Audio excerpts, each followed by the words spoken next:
Equity Officer, and representing the Martin Luther King Corridor Improvement Authority, John Willis. Hey, John. Bart, how you doing, man? Good. Nice to see you. All right. Likewise. It's great to be here, always. Yeah, nice to see you again. I saw John last week at the MLK CIA monthly board meeting, Yes, and sir. you guys are trying to get a grocery store Yes, for the sir. South Side. Yes, sir.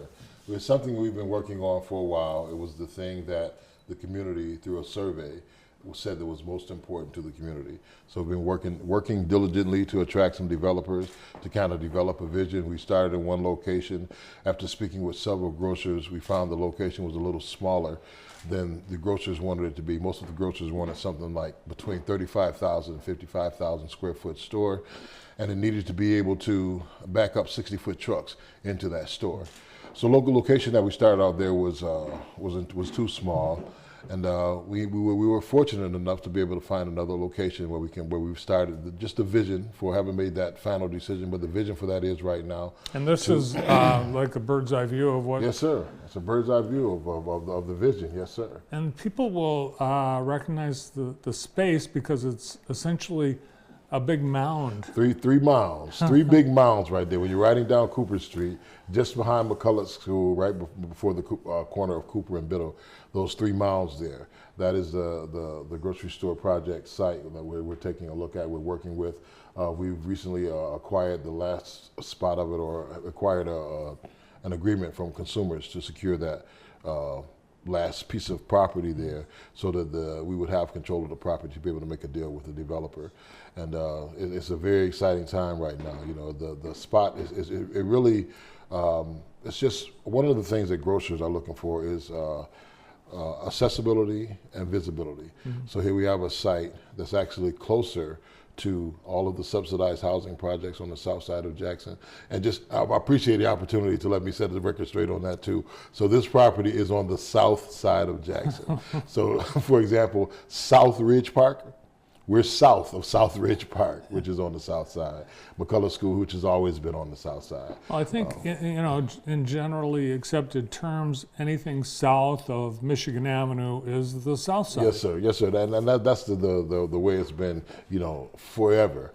But, you always get gadflies where something like, oh, this is not where we want. No. Here's the thing. For Bart to consider this spot, we want to make sure we're considering all of the residents. We want to make sure we're considering our most challenged residents. So by us moving into a position that's closer to subsidized housing, with the ability for us to have continued conversations with Jackson Transit on the bus stops coming right into the store, walkable, bicycleable, if that's a word, bicycleable, but public transportation, traffic counts of over 12,000 just on the main street alone, not including the 14,000 on East Michigan, or the 5,000 at Morrell and Cooper, or the 8,000 at Morrell and MLK, or the 6,000 that rise down Washington Street.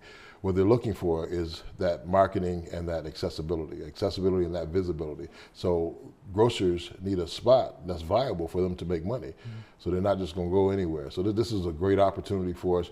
Downtown doesn't have a grocery store.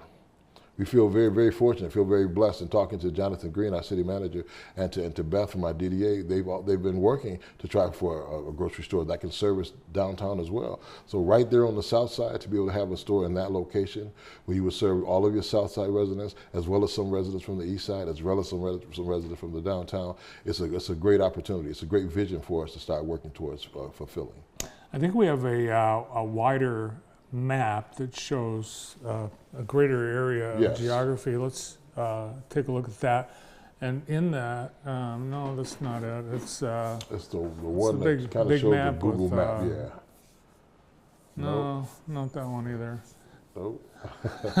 we're making them work up there. We'll find it. But anyway, so the residents of the Otsego, the Elaine, the Albert Kahn, Francis Street Lofts, all walkable. This is walkable for those residents. Walkable, as well as Chalet Terrace. Chalet Terrace, which is a Jackson housing project where I actually grew up at, Chalet Terrace. In the picture right here, you actually see South Ridge Park.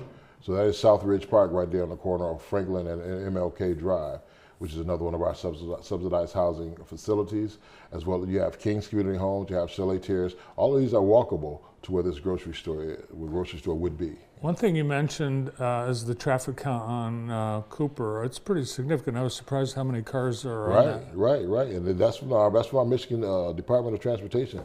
So you're talking about 12,000. That's the annual average daily traffic that number, those numbers come from. So as you're talking over 20,000 cars that provide opportunity for a grocer. And the original location, which I think years ago the city even acquired this property, the old, I think it was a Rite Aid, the corner of Prospect, right, kitty corner to Hammond Hardware. Yes, yeah, right, kitty corner from Hammond Hardware, just behind the Dollar General site. Yes, sir. So that's a 1.3 acre site.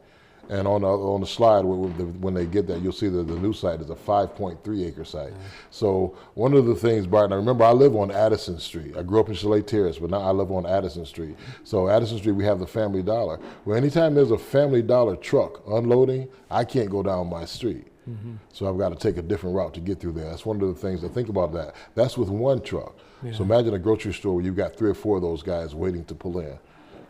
So the traffic count also at Prospect and MLK is like 3,000, I think? It's like 5,000 on Prospect and like 6,000 on MLK. So the thing that kind of helps you see the importance of where we're located is, as you come down MLK Street, coming from downtown, once you get to Morrell and MLK, it's about 8,000 cars.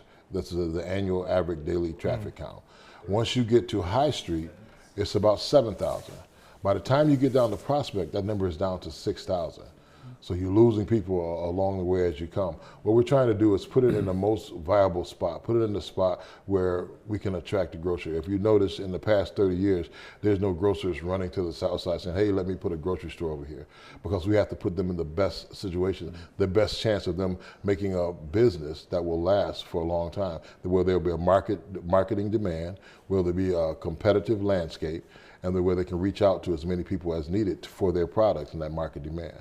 So now that you have a site selected and secured, and some drawings of what it could look like, yes, then you're going to, now I think at this point you're talking, or going to be approaching grocery yes, companies to yes, take a look at this. Yes, we are. We'll be entering into an option agreement with the developers to locate a grocery store where we're trying to market it at this particular location. So it's an exciting time, man. It's an exciting time. A potential path to this is a developer builds and then gets a tenant, a grocer. Right, gets a major grocer. Where we are with the developers, what they do when they come in, they'll have an agreement with that grocer at the point when they can move forward with that. And you're talking about $12, maybe $15 million development on a site there. So for them to make that type of investment, they need to know that this will be accessible and visible to the community, and to see people coming from wherever they can come from to get. That's also, Cooper's a kind of a main thoroughfare for us too, coming from 94 and you going south, or coming from Consumers Headquarters, or coming from downtown, or you're on the south side and you're coming to go out. It's just a natural thoroughfare right there. Yeah, and with additional development, residential development planned in the area, yes, that again would be a plus for a developer that's putting in housing. Right, no question. And think about it. We've got the Blackstone going up right now. You've got the Greenwood going up now. We've had 200 built. You got the Louis Glick lofts. Now you're talking about some other apartments. Shane Laporte has been kind of keeping me filled in on other apartments. People that are looking to build apartments with density just right by the corner of East Michigan and Cooper here. So you're talking about some new things going in that'll really present some opportunities for us to attract what we need to attract to make this the best grocery store in the city of Jackson. Well, this is one of the things that the MLK CIA has been working on as they continue their work in developing the MLK corridor and Jackson South Side. We'll stay tuned. Yes, sir, man. We're excited about it. We're looking forward to doing some things that will help the public understand what we're doing on a regular basis, so they'll know how we're moving, what's coming up, and it's an exciting time. You know, we've been having a really great response from our marketer, so we're excited about that. Awesome. Yes, Well, thanks for the news. Thanks for coming in today. Hey, thanks. I always enjoy it, Bart. Bart, thanks for the opportunity to speak about it, man. We appreciate that. You bet. Yes, sir. From the MLK, CIA, and the City of Jackson, John Willis.